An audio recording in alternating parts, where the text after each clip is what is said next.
छत्रपती संभाजीनगर महानगरपालिकेच्या वतीनं 28 जून रोजी होणाऱ्या राष्ट्रीय पल्स पोलिओ लसीकरण मोहिमेसाठी सर्व तयारी करण्यात आली आहे। याबाबत आज आयोजित पत्रकार परिषदेत महापौर समीर राजूरकर यांनी मोहिमेच्या नियोजनाची आणि तयारीची सविस्तर माहिती पत्रकारांना दिली आहे।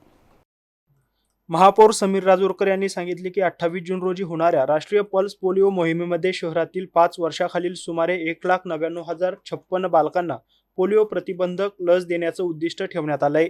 या मोहिमेसाठी शहरभरात 691 पोलिओ बूथ उभारण्यात आले असून 593 घरभेट पथके, 135 ट्रान्झिट पथके, 22 मोबाईल पथके आणि 3 विशेष रात्रीची पथके कार्यरत राहणार आहेत।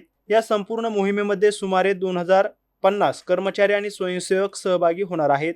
पोलिओ बूथ डे नंतर पुढील 5 दिवस शहरातील विविध भागांमध्ये घरभेटीद्वारे लसीकरण केले जाणार आहे। तसेच बस स्थानके, रेल्वे स्थानके, विमानतळ, मॉल, धार्मिक स्थळे, बांधकामे, वीटभट्ट्या आणि स्थलांतरित वस्त्या यासारख्या उच्च जोखीम क्षेत्रांमध्ये विशेष पथकांमार्फत बालकांचा शोध घेऊन त्यांना पोलिओचे डोस दिले जाणार आहेत। मोहिमेच्या जनजागृतीसाठी शाळा, rally, banners, posters, social media, WhatsApp, वृत्तपत्रे, FM रेडिओ, केबल नेटवर्क तसेच धार्मिक स्थळांमधून व्यापक प्रचार करण्यात येत असल्याची माहिती महापौरांनी दिली आहे।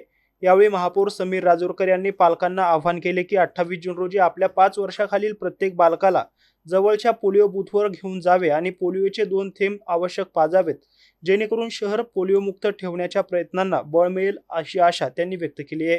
याच्यामध्ये आमचं असं महापालिकेचं, आरोग्य विभागाचं आणि महापालिकेचं असं धोरण आहे की पात्र बालक कोणत्याही परिस्थितीमध्ये या पोलिओ डोस पासून वंचित राहायला नाही पाहिजे आणि सगळ्या पात्र बालकांना हा डोस दिला गेला पाहिजे।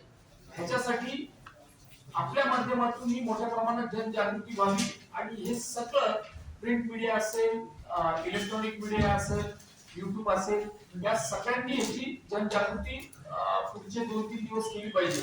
ही विनंती करण्यासाठी आपल्याला ही प्रेस बोलवली। तो बायोवॅलेट म्हणजे BOPV लसीचा वापर त्याच्यामध्ये आपण करणार आहे मोहिमेच्या दिवशी बूथवरती आणि त्याच्यानंतर 5 दिवस IPPI म्हणजे घरभेटीचे आपण नियोजन आरोग्य विभागाने केलेलं आहे। याच्यामध्ये मनपा हद्दीतले एकूण 34 आरोग्य केंद्र, मनपाचे 5 रुग्णालय, छावणी नगर परिषदेचं 1 रुग्णालय, असे एकूण 40 ठिकाणी 0 ते 5, 0 म्हणजे नवजात शिशू जे आहेत आता झालेले त्यांच्यापासून ते 5 वर्ष वयोगटापर्यंत आपण हा करणार आहे। त्याच्यामध्ये 1,99,056 हे या लसीकरणाच्या मोहिमेचं टार्गेट आहे आणि एकूण रिपोर्टिंग युनिट जे आहेत ते 41 तुम्हाला लिखित दिलेलं आहे तसं ते वैद्यकीय अधिकारी 43 आहेत, पल्स पोलिओ लसीकरण बूथ 692 आहे आणि त्याचे पीपीआयचं जे मनुष्यबळ आहे ते 2050 आहे आणि पर्यवेक्षक 140 आहेत आणि एकूण घरांची संख्या साधारणतः 3,67,260 आणि घरभेटीची जी टीम आहे ती 588। असं सगळं एकंदर पूर्ण ड्राईव्ह घ्यायचा हा कार्यक्रम। त्याच्यात जनतेला आपण आपल्या माध्यमातून असं आवाहन करतोय की 28 जूनला या विषयामधली आपल्या माध्यमातून जनजागृती व्हावी। त्याच्यामध्ये महापालिकेच्या आरोग्य विभागानं IEC केलेली आहे, इंटरॅक्शन केलेलं आहे, एज्युकेशन केलेलं आहे, कम्युनिकेशन पण केलेलं आहे। त्याच्यामुळं आमचं असं म्हणणं आहे की नंतर ज्या घरभेटी आहेत त्याच्या ऐवजी जर 28 जूनला खूप टार्गेट फोकस केलं गेलं तर बऱ्यापैकी काम उभं राहील। बाकी या विषयातली सगळी जी काय होतं, डोस दिल्यानंतर मुलाला उलटी होती किंवा घरची मंडळी घाबरून जाते की आपण डोस घेतला आणि याला उलटी झाली, काहीतरी झालं काय, तर त्यासाठी प्रिकॉशन म्हणून काय त्यांना उपाय आपण सांगू शकतो? जर उलटी जरी झाली बाळाला तर परत आपण डोस देत नाही, एखाद्या वेळेस थोडी कळसर असते म्हणून एखाद्या वेळेस उलटी होऊ शकते।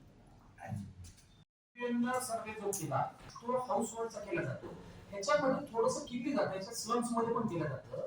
त्या स्लम्स मध्ये आपल्याला वरतून जरी दिसत असलं की स्लम मध्ये 1 घर आहे, 2 घर आहे, पण तिथं 8 घर असतात, 4 बालकं असतात, असे वेगवेगळे फॅक्टर आहेत त्याच्यामध्ये। तुम्ही ह्याचं नरेशन प्रॉपर्टी टॅक्स असेसमेंटला किंवा SWM ला आकडेवारी सर नाही, महापालिकेचा विभाग म्हणून एक कुठलातरी मॅच पाहिजे. मी सांगतो ना मॅच होऊ शकत नाही. आता कसं होतं की तुम्ही बायकीपुऱ्यात गेले तर बायकीपुऱ्यामध्ये सर्वेक्षण करताना घरांचं तुम्हाला 15 घरं सापडतील. मीन वेळी काय होतं, कोणी भाडेकरू असतो त्याच्याकडे मुलगा झालेला असतो, मग त्याला ते घर ट्रीट करतात. त्याचा घर भाडेकरू असतो तो त्याला ट्रीट करतात.